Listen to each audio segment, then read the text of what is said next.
Namo Amida Butsu. Namo Amida Butsu. Namo Amida Butsu. Namanda, namanda, namanda, namanda, namanda.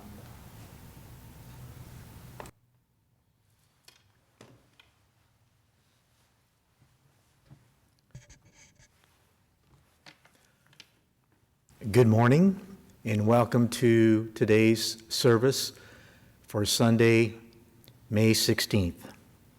Before I begin, as in the past, I would like to thank Stuart Ito for being today's engineer and Reverend Patty Oshta for providing the music. I would like to begin with opening meditation. A family is a place where a mind lives with other minds. If these minds love each other, the home will be as beautiful as a flower garden. Namo Amida Butsu. Namo Amida Butsu. Namo Amida Butsu. Namandab, namandab, namandab, namandab. Now we will have the chanting of the three treasures.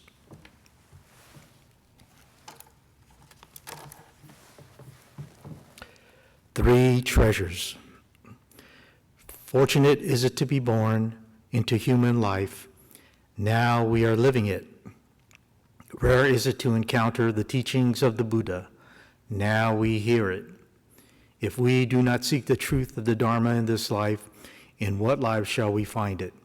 Let us reverently take refuge in the three treasures of the truth. I take refuge in Buddha.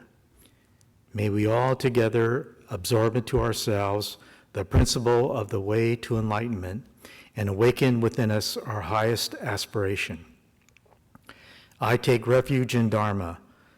May we all together be submerged in the depth of the Dharma and gain wisdom as deep as the ocean. I take refuge in Sangha. May we all together become units in true accord, in a life of harmony, in a spirit of universal brotherhood, free from the bondage of selfishness. Even through ages of myriad of kalpas, hard is it to hear such an excellent, profound, and wonderful teaching. Now we are able to hear and receive it.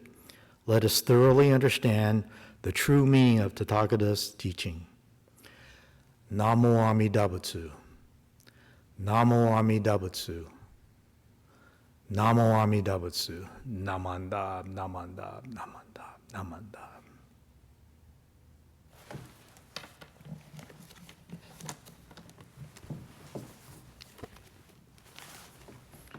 Next, we'll have the chanting of Jusei Ge.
三苦妙交際集約難回避知恵言名詞根門案閉塞小悪道通達全宗門高僧上満足異様実法日月修十期天候普賢一周解放像公正独法上大集中説法四式空用一切物具足修徳本元年秩序満得意三害用妙仏無下知通達未不詳願学へ理投資最小尊志願役行家大仙の感動国書天人東内妙慶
Now we will have the chanting of the golden chain. Golden chain. I am a link in Amita's golden chain of love that stretches around the world. I will keep my link bright and strong. I will be kind and gentle to every living thing and protect all who are weaker than myself. I will think pure and beautiful thoughts, say pure and beautiful words, and do pure and beautiful deeds. May every link in Amita's golden chain of love be bright and strong, and may we all attain perfect peace. Namo Amida Butsu. Namo Amida Butsu. Namo Amida Butsu. Namandab, namandab, namandab, namandab.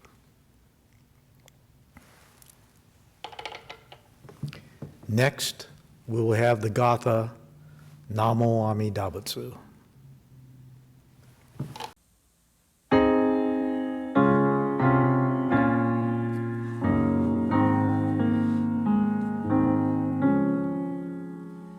When life is fair and sunlight gilds the day, when fortune smiles and flowers adorn our way, oft let us pause with grateful hearts to say, Namo Amida Butsu.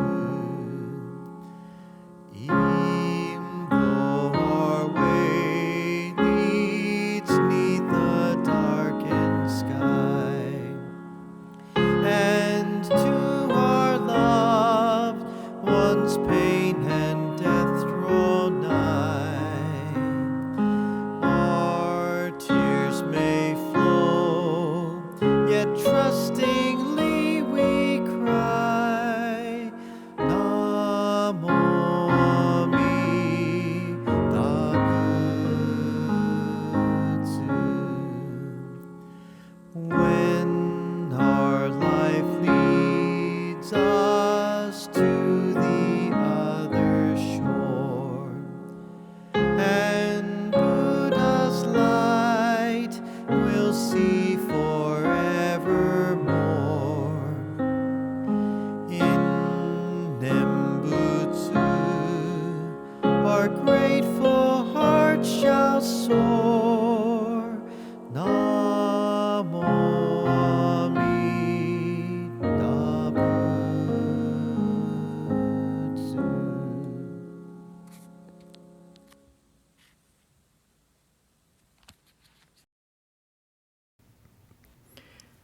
I would like to thank Sensei Koichi for the wonderful rendition of Namo Amida Butsu.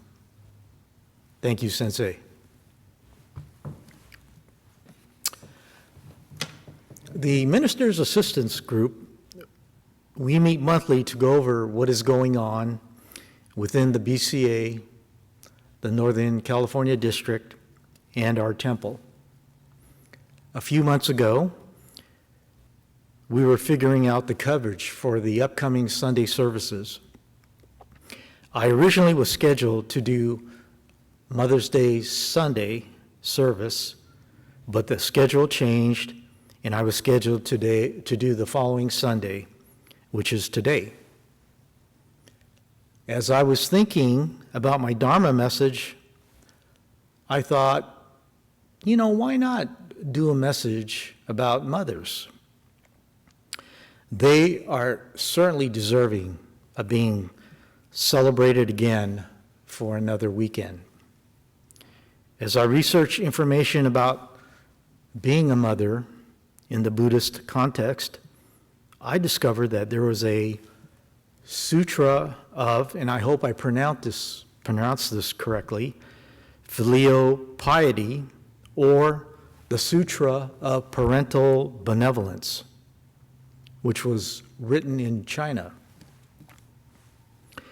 It was written that the Buddha had held a great assembly of approximately 40,000 followers at Shravasti in the Jeta Grove in India. As the contingent led by the Buddha moved on, the group came upon a pile of bones beside the road. Thereupon, the Buddha placed his arms, legs, and head on the ground and bowed. The Buddha's follower named Ananda asked, "Why did the world-honored one bow to a pile of dried-up bones?" The Buddha replied, The bones could have belonged to my ancestors from former lives. They could have been my parents in many past lives. That is the reason I now bow to them. The Buddha continued on and said, these bones can be divided into two groups. One group is composed of bones of men, which are heavy and white in color. The other group is composed of bones of women, which are light and black in color. Ananda then asked, how did the Buddha distinguish the two groups? The Buddha said, men enter temples, listen to explanations of the sutras and Vinaya texts, take refuge in the Buddha, Dharma, and Sangha, and recite the Buddha's name. When men die, their bones are heavy and white in color. Women give birth to and raise children. The children rely on the mother's milk for life and nourishment, and as a result, the mother becomes worn and haggard. When the woman dies, her bones turn black and are light in weight. As the assembly of followers wept upon hearing this, the Buddha explained why a mother's bone turned black. As the female is impregnated, the fetus grows in its mother's womb for 10 lunar months. During the first month of pregnancy, the life of a fetus is as precarious as a dewdrop on the grass. How likely that it will not last from morning to evening, but evaporate midday. During the second month, the embryo congeals like curds. In the third month, it is like coagulated blood. During the fourth month, the fetus begins to assume a slightly human form. During the fifth month, the child's 5 limbs, 2 legs, 2 arms, and a head start to take shape. In the 6th month, the child begins to develop the essence of 6 sense faculties: eyes, ears, nose, tongue, body, and mind. During the 7th month, 360 bones and joints are formed, and 84,000 hair pores are complete. In the 8th month, the intellect and 9 holes are formed. By the 9th month, the fetus has learned to consume and digest the different nutrients of the food it eats. And finally, in the 10th month, the body of the fetus is completed and ready to be born. The Buddha explained that there are 10 types of kindness bestowed upon the child by the mother. First, kindness is providing protection and care while the child is in the womb. The second kindness is bearing the suffering during the birth. The third kindness is forgetting all the pain once the child has been born. Fourth, kindness is eating the bitter herself and saving the sweet for the child.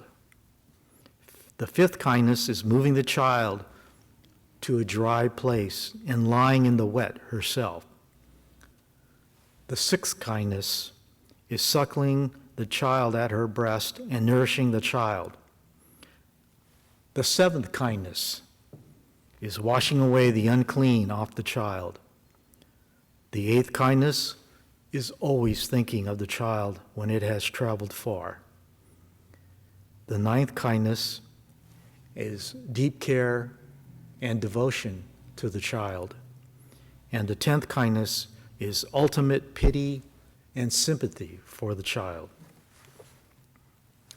Despite the fear agitation, exhaustion, pain, and illness during the 10 months of pregnancy, the mother's care, devotion, compassion, and love for the child is never ending, profound, and deep. The mother acts solely for the sake of her child, never stops worrying for the child, even if the mother is 100 years old, and will protect the child to the end of her days. The love for the child will last until her last breath. The life of a mother and her sacrifices are revered by the Buddha and has a very special place within our Buddhist religion. You know, since that time, over 2,600 years later, I wanted to understand, quote unquote, what being a mother really means in the 21st century. The following thoughts discovered on the internet wonderfully describe what a mother experiences as she raises her children. I know that all you mothers can truly relate to these feelings. And so without further ado, here is what it means to be a mother. 1, caring for a life completely dependent on you for survival. 2, teaching your children to walk, to talk, and to eventually run.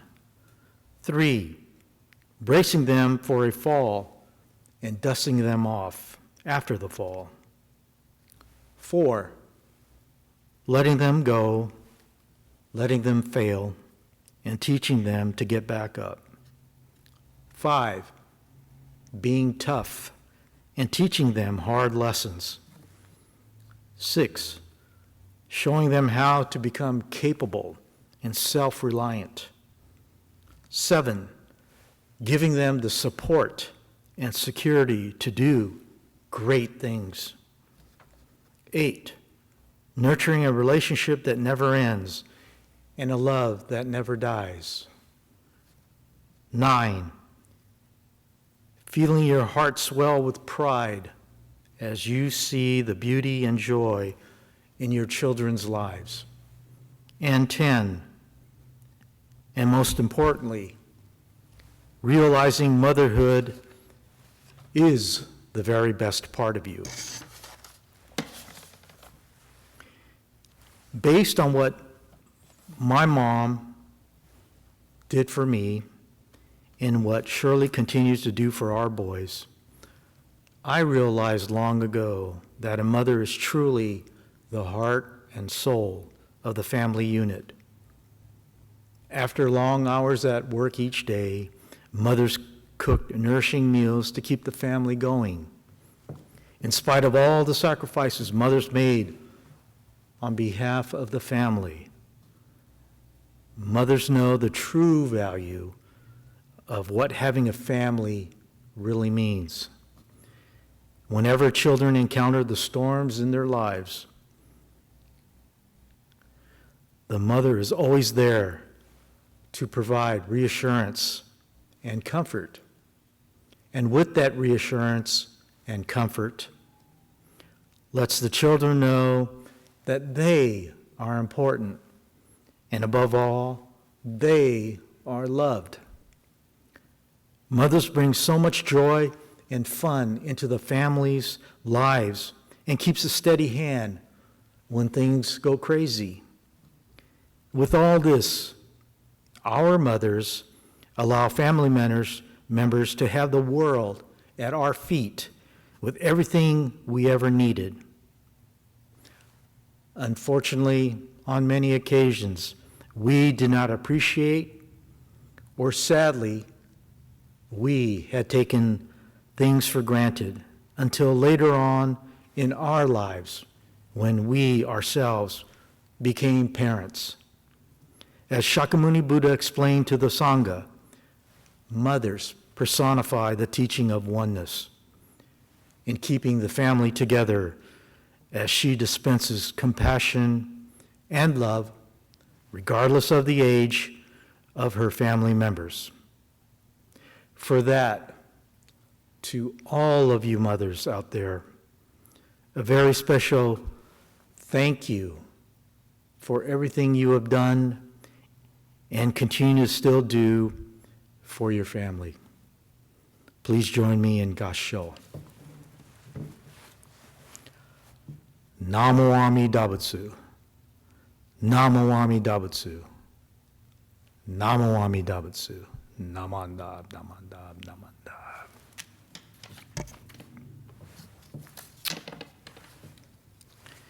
Originally, I was planning to have Stuart show from YouTube one of my favorite groups, and I think the song that is so appropriate for today's Dharma message, and it is entitled "You'll Never Walk Alone" by the Celtic Woman. Unfortunately, per Stuart, we really don't want to go there for the possibility of violating copyright infringement laws. So what I would ask of all of you, if you are interested, is to go to YouTube and to look up Celtic Woman and the song "You'll Never Walk Alone." And since we cannot show it today, I have incorporated in my closing meditation some of the words from that song. So please join me in Gassho.